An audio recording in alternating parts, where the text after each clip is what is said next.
guys, welcome back to Ironside Ranch. We got a really special guest with us today. We got the Economic Ninja with us. He's just going to do some questions and answers. If y'all been, I'm sure you've been following this channel, you've been following his. As I've gone through some of his videos, I've hit some things that I really wanted to know what his thoughts were. So with that being said, we got kind of a tight timeline today. So Travis, how you doing? Good. How are you doing? I don't know who Travis is, but no, I'm so sorry.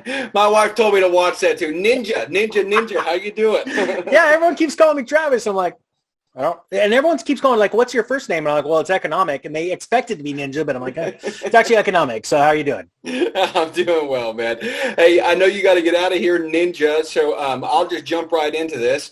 I was curious. You've talked in the past about different ways of kind of hedging your bets as far as cryptocurrencies and gold and silver and real estate and businesses and stuff. Do you have any thoughts on kind of a more traditional view of investing, like people that maybe want to do like with a financial advisor and having 401ks and IRAs and that sort of thing? Yeah. So first, let me preface this. I'm just a dude with a bro hawk, a dream, and a coffee. Okay. So I'm not a financial advisor, no financial advice, but let me talk about what I do. So I do not use a financial advisor. I believe that no one will care more about your money than you. So what it takes, it does take hard work to be successful. So one thing I always tell people, first off, start investing yourself. That means buying a book. Get it out, open it up. I know that's the hard thing because everyone's like, but I got this and I got YouTube and it sounds funny, but look, get the information any way you can, but I'm the kind of guy that I have to read it to really allow my brain to do some work and really retain it. So I'm a big reader, but there's books on Audible, there's YouTube videos, all kinds of stuff. But listen to the pros and then do what they do. So I don't have a financial advisor. I believe that's sort of like the lazy way of doing it. After a certain point where you grow enough wealth, yes, I guess here's a little bucket of money, go for it. But really, a financial advisor, it sounds funny. I know some financial advisors and they're not that wealthy. And so that's one thing. If you're going to get one, I interview them. Do you own your house? Do you own it cash? Do you own rentals? Do you own oil stocks? Do you own oil actual partnerships? There's a big difference. If they couldn't tell you the difference between a oil LLP or a oil stock, run for the hills. Honestly, because they don't have the experience. It took very little training. I apologize, but it's the truth to become a financial advisor. Fiduciary is different, but as far as financial advisors, I tend to like to do it myself. Okay, great. I guess so the next thing kind of on that same line of thinking is, you talked a lot about putting money in crypto and having good, a good asset to a kind of a store of value. What do you see as the future of cryptocurrencies? There's 12,000, 15,000 different cryptocurrencies right now. I mean, what do you see as the future for all of these currencies? I think most of them will be gone. They're worthless. I believe there's going to be a few that stick around. When I say a few, probably, let's say, I can't say that, but they're not all going to be here. It's just like the pets.com of the .com bubble, okay? NFTs, things like that. There's just not a lot of everyday use for them. They're the tulip mania we're going through right now. But I do believe that we are going to see a cycle crash in cryptocurrencies along with the stock market. When? I don't know. Do I think it's coming like this year or early next year? Yes, I do. But hey, I've been wrong before, right, on timing. But the facts are, now, especially as institutions are involved and there's a lot of debt and margin debt out there with cryptocurrencies, they are going to be vulnerable to a crash as well. Will they get through the crash and go back up in value? Yes, they will. But I want people to know that, because once you go into that, you treat that investment differently. You don't put all your eggs in one basket. You really look at the bigger picture. And we've seen it in recent past. Every time there's a downturn in the stock market of size, a notable size, that cryptos take a hit. So I want people to be aware of that. Okay. So, you've also talked about, hedging your money in gold and in silver, and you're a big silver guy. And you and I talked about this offline, but I wanted to see if I could get you on kind of recording what your thoughts were on other precious metals like platinum, palladium. I know you like copper. What are your thoughts on the other precious metals? Yeah. So I don't have a very diverse background in platinum and palladium. I know they're industrial uses, and that's really important, and that's what brings them value. As far as a monetary metal, I don't see that happening because there's just not enough of it. But I also feel the same way about silver. I just recently went on an interview with Chris Taylor and definitely got misquoted by a couple people because I said, I do not believe there will ever be a physical silver backing. Sorry, I'm going to go off on a tangent here, but I think it's important. Go ahead. I believe a physical currency, of gold and silver coins, I believe is never coming back, right? We used to have that, but there's simply not enough physical gold and silver to go around and make coins out of them and put them in people's hands. There's just not enough. Even at today's silver price, you couldn't make a coin small enough out of pure silver so that people can go down and buy something at the $1.25 store, right? Even if you supplemented that currency with copper, it just doesn't make sense. And governments don't want to do that because they want to devalue it. So do I believe you could have a precious metals backed currency? Yes, I do. That's totally different than a physical currency. So people think all day long that this economic crash it's going to be huge. Yes, I agree. But, we're going to go back to a gold and silver standard and a physical standard. That's not going to happen. Governments will make sure of it. Now, will they bring back currencies that are backed in precious metals? Yes, I do believe that. But that is totally, totally different. And it is never going to be a dollar for dollar standard. Okay. So I want people to understand that. Now, as far as platinum and palladium, they have very important usages. And with technological advancements, they will over time become more valuable. But remember, when I say over time, I look 10 years out. I'm not looking at the 1 year numbers because you're always going to get those wrong. But over time, they'll go up in value. Even if they crash today or tomorrow, they're going to eventually go up because of what they're priced in paper fiat currency. And as they keep printing these fake pieces of paper and they become more worthless, even after a revaluation, the cycle is going to start again and they're going to continually go up over the long haul. Okay. So, Ninja, I've been watching your channel pretty regularly now I try to get, you post so many videos, it's hard to get them all, man. You're working machine. I will outwork you, Mackay. You do. It's very clear what your position is on silver. Can you kind of dive into gold just briefly and kind of what your thoughts are on gold as an overall investment strategy? So gold personally is my smallest percentage of ownership out of any asset class that I own in the world, all my investments. But gold has a special place because gold is the money of kings. It's God's money. It is the money that billionaires own. They, ask just about any billionaire and they'll tell you on YouTube videos and all over the news, they own a certain percentage of gold of their assets because they know that in times of uncertainty, it always revalues. It just spikes up. In the late 70s and 1980 is a great example of that when the stock market was hurting, when inflation was rearing its head and gold went just on a parabolic, multi-year run along with silver.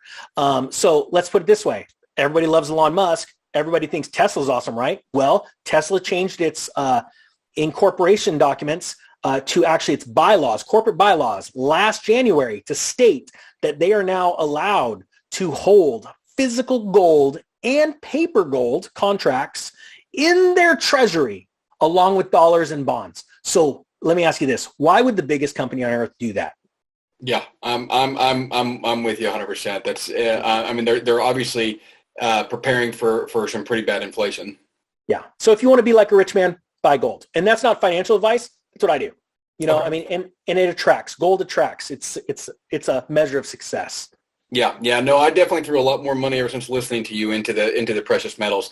Ninja, let me change gears here just a minute, and I want to kind of back up to the lumber crisis that was happening last year in the summertime.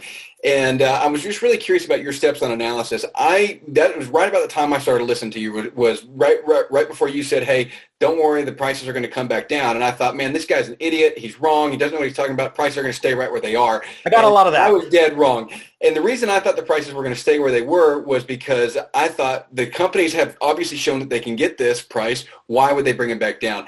So I'm curious, why was I wrong and why were you right? Why is your analysis different than mine? Great question, because so first off, I gave a date. I gave by mid-July, they're going to start to crash, right? And it did happen. The futures market started to just come unglued in July, but I gave a reason. I said, by August, I believe that the average human being in our country is going to start going, why is gas going up and food going up? And they're going to start to really see the bigger picture, or maybe that gut feeling that you can't get in your mind or figure out what's going wrong, but you have that gut feeling. A lot of people don't know how to translate that, right? Is going to cause them to stop building those decks, stop building the house, like, whoa, put the brakes on, something's not right. And it happened. And so the futures market collapsed. But ironically, there's more to this story because I put out a couple videos, one at the last week of November, one at the first week of December. And I said, and prices did come down, right? And people go, It didn't collapse. And I go, well, the futures dropped literally over half by 50%. And the price of lumber, physical lumber, came down to just about, let's say 30% above the average, right? So I consider that a win. But in November and December, I said, get ready. It's going to start blowing up again, and got very little attention, where I'm getting 250,000 views on those videos, and everyone like you are going, now this guy's nuts. Now I'm going, they're not going to watch this. Get ready. And we have subscribers that are coming onto the comment section of those videos in November. And I just did one again that got no play about 3 days ago. And I said, get ready. You're going to be amazed at what happens to lumber in the next few months. And people came on and said, I literally listened to him in November, pulled the trigger on buying a new house or building a new house. My lumber package now is worth $30,000 more today than it was when I pulled the trigger. He goes, they said, if I didn't listen to that video, I would have lost $30,000, but I actually saved $30,000 by getting it ahead of time, because the future market's starting to ramp up because tariffs, because of flooding. And now we have even more of a supply chain bottleneck, and we don't want to get into it because we don't want issues with the channel. But trucks coming over the border from Canada here. It's one thing to have the tariffs. It's now another thing to have truckers that are sort of halting. And we get most of our softwoods from Canadian softwood, is what makes up I believe 90% of the framing lumber in our country. So get ready. This is a hold my beer and watch this moment when I think in the next 30 to 60 days for lumber futures. That's not financial advice. I'm not buying futures, but it's going to get fun. It's interesting because we've got the property here, and I mean, I'm in timber country down here. I mean, there's loggers on every corner, and so and we've sold timber off of our farm, and it was really interesting that our pine sold for about double what our hardwoods were, what our oak was running. I was like, I mean, this is just bizarre, but yeah. So the lumber prices have been really interesting to watch. Ninja, I got just like two more questions for you, and I know you got to run. The shipping and the food shortage issues that we're dealing with right now, kind of all over the world really, but North America specifically, these two kind of be linked into each other. What do you think is the solution going forward to this? I mean, what can government or businesses do to actually resolve this issue and get this sorted out? Government needs to shut up and sit on their hands. They need to let the free market figure this one out, and let the best companies win, right? Stay out of this stuff.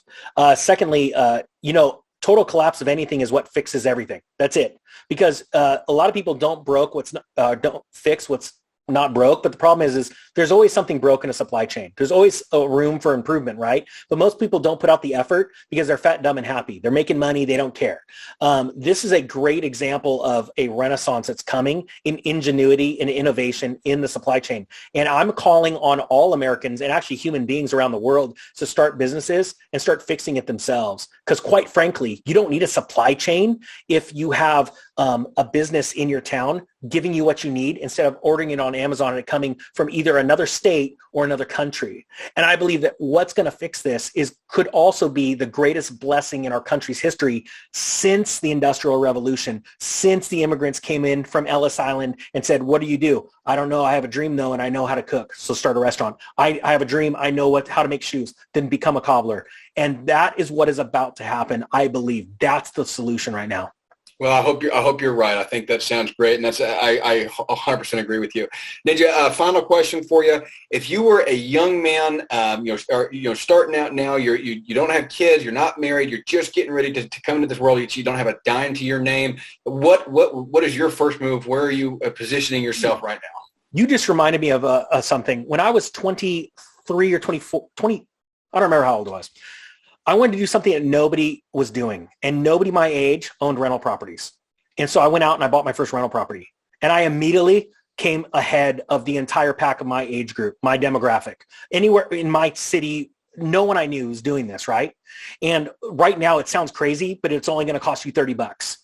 Go out and buy a silver coin. It sounds funny. What happens is when you become different than everyone else around you, like you take that silver coin, you put in your pocket. First off, you own it. No counterparty risk. It only costs you $30. But what you did, and in your mind, in your heart, you're different than everybody else around you. You now think differently. I have something outside of the fiat system of debt, death, and interest rates and bondage, essentially, right? Sorry, I'm getting crazy. I now have that in my pocket. I'm now different. And what that does is it takes your self-esteem and puts it up a notch. And then you go from that win to another win and another win. And I can't give financial advice.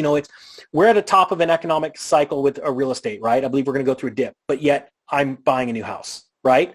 Because I'm going to show people how I'm going to crush it, even though this house is more expensive, because I'm going to start a certain type of business on it. I'm going to get certain types of write-offs. I'm going to actually bring in more income. Like the sky's the limit, right? Even though I know this thing is probably going to fall by 50% in value, I did the exact same thing in 2005.